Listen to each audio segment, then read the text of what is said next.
I think we're moving forward at a good pace. I think we're in a place where we're moving forward with the evaluations expeditiously. We are conducting hearings now on a regular basis. We have both uh, evaluations of the APO prosecutors and the Petricox prosecutors underway, and I expect that we'll continue at this pace for the rest of the tenure of the commission.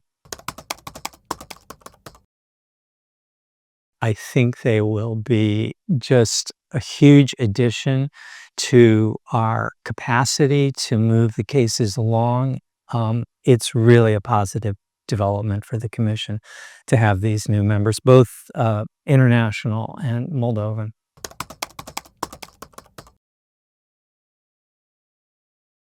The commission right now is engaged primarily in the evaluation of prosecutors from the Anti-Corruption Prosecutor's Office.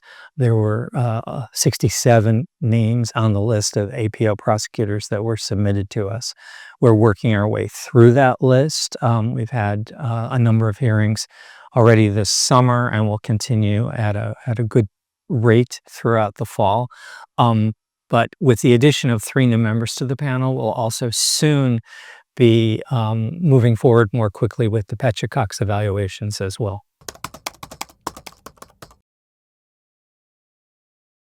That name will be moved up in terms of the evaluations.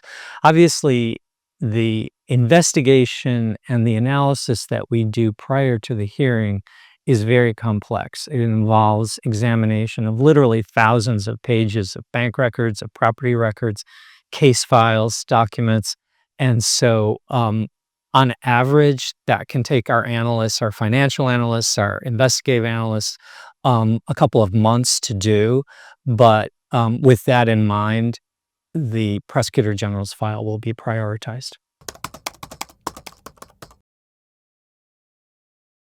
Each individual prosecutor's file covers a multiple year period and runs into literally thousands of pages of documents. The period of our evaluation, especially for the financial evaluations, covers a 10-year period. Often there are issues even beyond that period that are relevant to understanding the 10-year period. We collect bank records, property records, records from cases that the prosecutors have handled, other kinds of records from the border police, from the tax services. And so for our financial analysts and our investigative analysts to collect this data and to then analyze it, both from a financial and a legal ethical perspective, is no small task. And so this is for each prosecutor. Then this all goes to a hearing. Any doubts or concerns have to be written, and we have to file, after the hearing, a full and detailed report to the SCP, and indeed, they may have follow-up questions to us. So the process for every single subject that's being evaluated is a very complex one. It's not easy to collect this. We, of course, rely on our statutory authority to collect data from any Moldovan government agency or institution, and for the most part, they've been very cooperative in supplying that. But if you ask for the data from last Tuesday, you don't get the data from last Monday. So you have to be very precise in what you need. Often it takes several rounds of questions to fully flesh out a file. Often when you get the file, there will be new questions that are raised by what's missing from it. So it's a very lengthy process. We also do have the challenge of not being easily able to obtain records from abroad. Our statutory power to collect information really only extends within the border of Moldova, and there's no adequate way to obtain, say, for example, property or bank records from foreign countries such as Romania.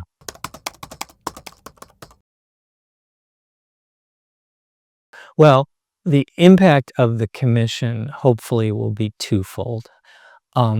It will hopefully increase the confidence of the public and the judiciary in the professionalism and honesty of the prosecution service here in Moldova. It will hopefully help to create a cadre of prosecutors who have been vetted for their ethical and financial integrity. That's the immediate effect for the people here in Moldova. But beyond that, it will also help clear the way for accession to the European Union. This is an important milestone, an important part of the checklist of things that Moldova needs to do in order to qualify for EU accession. And so the goal of seeing Moldova as part of the European Union is perhaps ultimately the real success measure.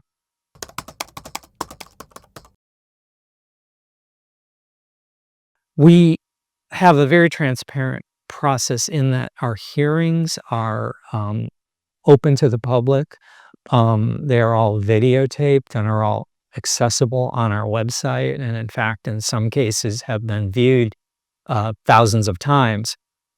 We also encourage members of the public, of the legal profession, of anyone really, to submit information that they might have about subjects of the evaluation, either positive or negative, to the commission. We're willing to take that information. Also, of course, the reports that are produced by the commission and by the Superior Council of Prosecutors will be public. We function effectively as a quasi-judicial function. We are a panel with both international and national members. The international members bring a degree of removal from the politics and the day-to-day activities in Moldova, and so they come kind of with a blank slate and really just focus on the documents that are in front of them.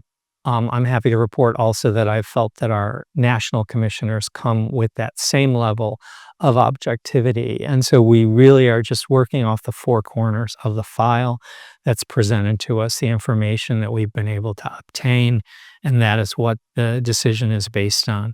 The participants, the subjects of the evaluation, are given every opportunity to see the information that we rely on, to contest it, both in writing and at a public hearing. So it is built into the process that the subjects have full access to everything that we see.